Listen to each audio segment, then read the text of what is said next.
My name is Clara. I work as the manager at a popular hotel, and I'm 26 years old. I've been an employee at the hotel for close to 4 years, and those years have been some of the best years of my life.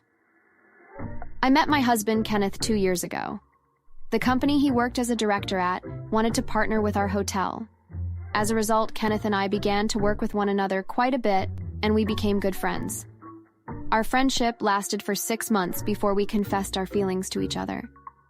Things were going smoothly until he introduced me to his parents. She works at a hotel? How could you think to introduce a lady like her to us? His father wasn't having it. According to him, working at a hotel as a woman wasn't acceptable. What's the difference of a girl that works in a hotel and a prostitute? How did you get in? Did you sell your body to get the job? Or did one of your boyfriends create the connection for you? Father, you're being disrespectful to her. Please, stop it. Did he stop? No. He made it clear to us that he wasn't in support of our relationship and told me to my face that he despised me. I won't support my son marrying a girl like you. I don't know what you've said or done to make him see you as a girl decent enough for him, but I'm going to make him see that you're far from that. Kenneth's mother, who was present, was just as confused as me. The woman adored me and even said how great I am to be managing the hotel, as she knew it. You must be hardworking to be in your position. Do not listen to whatever N's father has said to you. I love you, and I support you both. After that meeting, I wasn't sure what I should do. However, Kenneth assured me that everything would be fine. He's going to come around. I'll go alone and talk to him. I'll do my best to convince him that you're a good person and that he is overreacting. Although, I'm not even sure what sparked this reaction in him. As promised, Kenneth did go and speak with him, but it didn't turn out well. According to him, his father chased him out and threatened to disown him if he ever talked about me to him.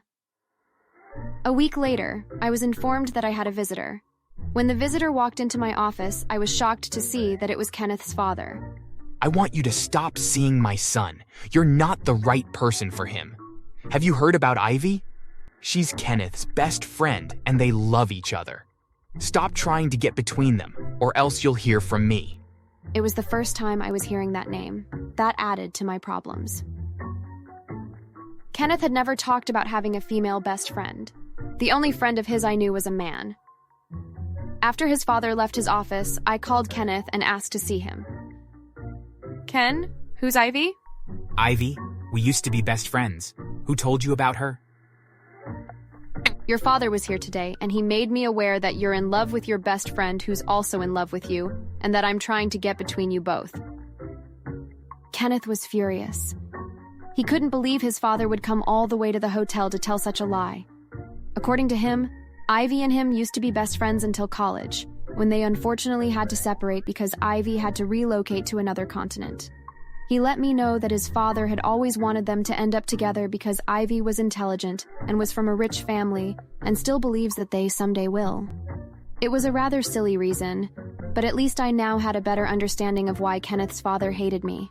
It really wouldn't matter what kind of job I had. He would have found a reason to hate me regardless. So I concluded that I wouldn't listen to anything that his father would try to say to me. It was tough, though, as he never stopped trying to pressure me to leave his son. But I didn't.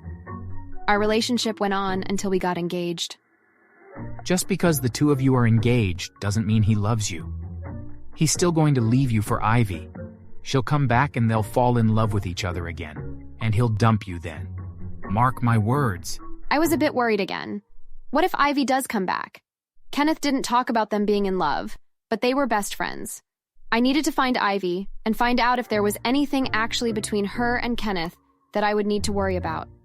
The next day, I got a call from Kenneth's father, which threw me for a loop. Hello, dear. I have some good news to share with you. I need you at my house as soon as possible. What is it now? I'm at work. Can this possibly wait? This is incredibly important. Please just come over as soon as you can. It was true that I was extremely busy, but I managed to find someone to help me for 2 hours while I rushed over to Kenneth's parents' house. I met a beautiful lady in the living room with his father. Oh, Clara, you're here. Please come with me to my room. Ivy, excuse us for a few minutes, please. That's Ivy. What's the good news, sir? My son's true love. She's back, and it's your turn to leave. I told you you'll lose. He mocked me so much that I burst into tears as I ran out of the room. Ivy followed me as she saw me leave in tears. Is everything okay? Why are you suddenly crying? I was told that you're Kenneth's true love. His father wants you both to be together.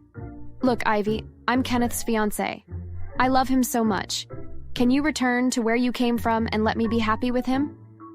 Ivy was surprised. According to her, she had no feelings for Kenneth. They both never felt anything more than the normal friendship between them. She couldn't believe that Kenneth's father was being so cruel to me.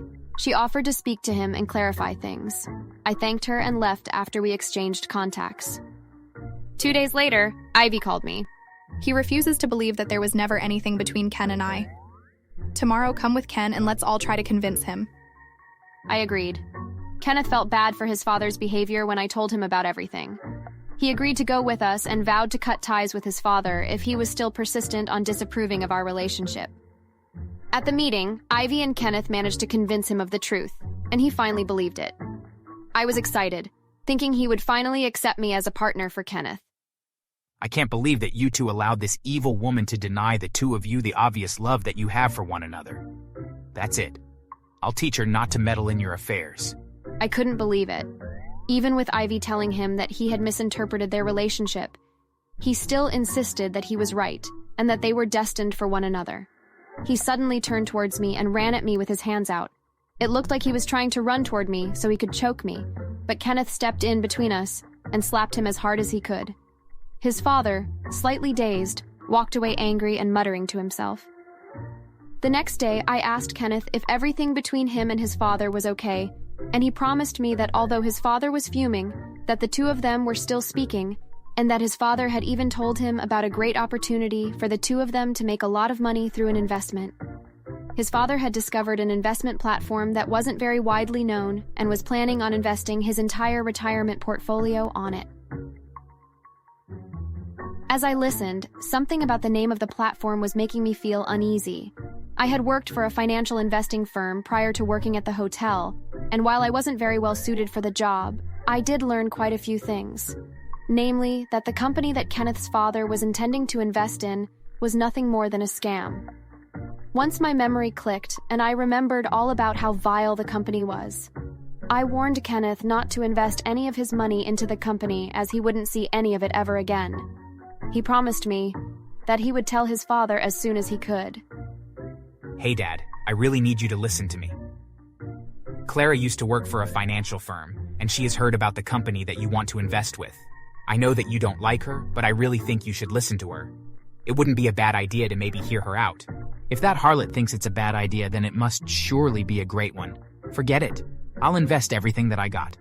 Unfortunately, he was so angry that he invested his entire pension and would not hear anything from anyone to dissuade him from his choice. I tried so hard to make him understand the dangers of what he was about to do, but he refused to listen to me. Sadly, just as I had warned him, the company took his money and ran away with it, leaving Kenneth's father nearly in financial ruin. It was such a tragedy and could easily have been avoided, but he simply would not listen to reason. Once it came out that he had lost his entire pension to a scam, his wife announced that that was the last straw. She had been fed up with his odd behavior. Between the way that he treated me and how he was obsessed with his son marrying Ivy, she had enough and she filed for divorce.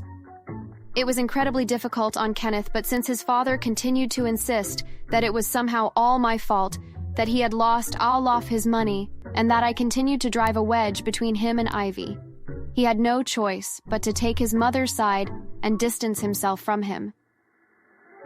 I felt so guilty, even though I had tried to do the right thing more than once. Kenneth thanked me for having warned him, as he had been ready to join his father and invest all of our money as well, and that would have left us just as poor as his father. In spite of all that occurred, we still went ahead with our wedding.